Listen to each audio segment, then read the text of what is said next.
Art is dynamic, art is adaptive, and regardless of where it originates and with what rules, it is bound to transform and adapt to different cultures.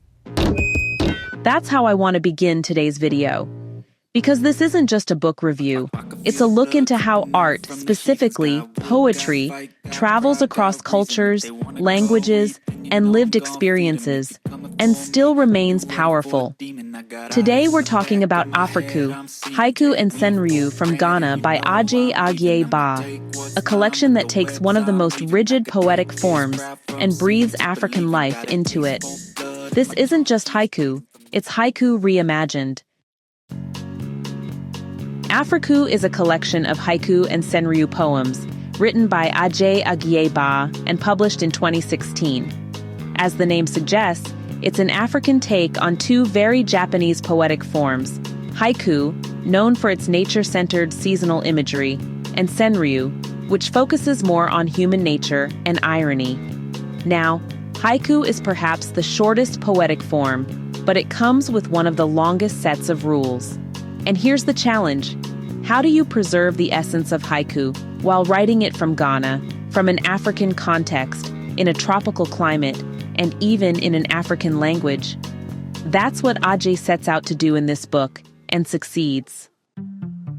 One hygiene, that is, a haiku poet, Jane Reichhold, once said, "One must learn all the rules, practice them, and break them." And breaking them is exactly what Adjei Agyei-Baah does in Afriku. But not carelessly. He respects the form, understands it deeply, and then finds ways to bend it to fit the African experience. Let me read you an example. The book opens with an adaptation of perhaps the most famous haiku of all time, Basho's Frog. Adjei writes, "Old pond, the living splash of Basho's frog." And he even writes a Twi version, Sute dada, enke duma Basho, apotroge. Now here's the interesting question. Are the Twi versions the translations, or are the English ones the translations? That's something Adjei might answer one day. But the act of translating itself, especially into a native language like Twi, a language with short syllables, doesn't take away from the original. If anything, it roots the poem more deeply in the land and the people it speaks of. Haiku, at its heart, is about capturing a moment, not explaining it, not telling, just showing, letting the reader live it, feel it, and make their own meaning. Here's one that really struck me. Drought, the farmer digs into his breath. Now tell me you don't feel the hot breath, the tiredness, the pain, the sweat, just from those 3 lines.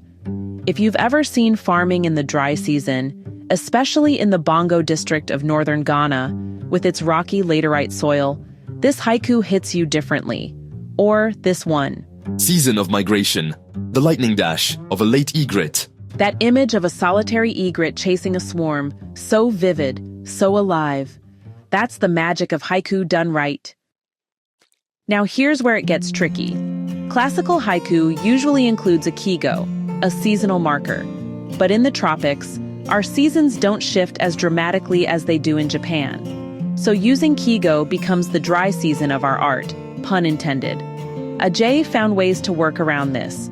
For instance, Gust of wind, the crow takes off, in a zigzag line. This might seem simple, but it's so loaded. That zigzagging crow tells us we're just before the rainy season, maybe around March or April, when the wind whips violently before the rains come. That's the kind of subtlety that localizes haiku, makes it ours. Now, not all poems in Afriku stick to classical haiku rules, and that's where the senryu comes in. Listen to this. Traffic holdup, the absurdity of politics, served fresh on the airwaves. That's not just a poem, that's a critique. Or this gem. School memories, all the farts concealed, by shifting chairs. I mean, who can't relate to that? These pieces are more about human behavior, irony, humor, which makes them unmistakably senryu. Still short, still sharp, still poetic. What I really love is how Adjei tells African stories using this compact form. Take this. Stone meal, mother fakes supper to put the kids to sleep. That's not just a poem, that's survival, that's history. That's a whole family story in 3 lines. Or this memory. Childhood memories, the wood shavings that light up. Mother's charcoal, Anyone who's ever used firewood knows this image. It's so beautifully done, it makes a full story feel unnecessary. There are some beautiful gems in this collection. Let me leave you with two. A dragonfly pausing the wind, smiling pond. A dragonfly dips its tail. Adjei knows when to keep the form and when to let the moment breathe. That's the hallmark of an artist. Too many people think haiku is just a 5-7-5 syllable structure. If that's all it was, it wouldn't be art. Art doesn't survive by counting syllables. It survives by adapting, by bending to culture, to language, to lived experience. Adjei does that beautifully in this collection, and when he doesn't, when the piece tells a fuller story, the Senryu steps in to carry it. Adjei Agyei-Baah is a Ghanaian poet and the co-founder of the Africa Haiku Network. He's one of the few poets on the continent working to localize haiku, not just by writing it, but by teaching it, sharing it, and building platforms for it. His decision to write and translate into Twi is also culturally significant. Many African writers are more comfortable writing in English or French, but we still think in our native tongues. Writing in Twi and encouraging others to do the same could be the key to freeing the African voice in literature. If you're a poet, a haiku enthusiast, or just someone curious about how traditional forms evolve across cultures, Afriku is a must-read. And if you're writing haiku yourself, please include this book in your reading list. Let me know in the comments what your favorite haiku or senryu from the collection was, or if you've tried writing haiku yourself. I'd love to hear how you adapt it to your own language or experience. Don't forget to like, share, and subscribe for more reviews on African literature and poetic forms. Thanks for watching, and I'll see you in the next one.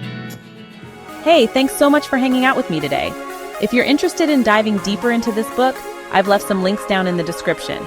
You can use it to grab yourself a copy and keep the adventure going. And if you're in the mood for more great reads, don't go just yet. Click on one of the videos popping up right now that I think you'll love.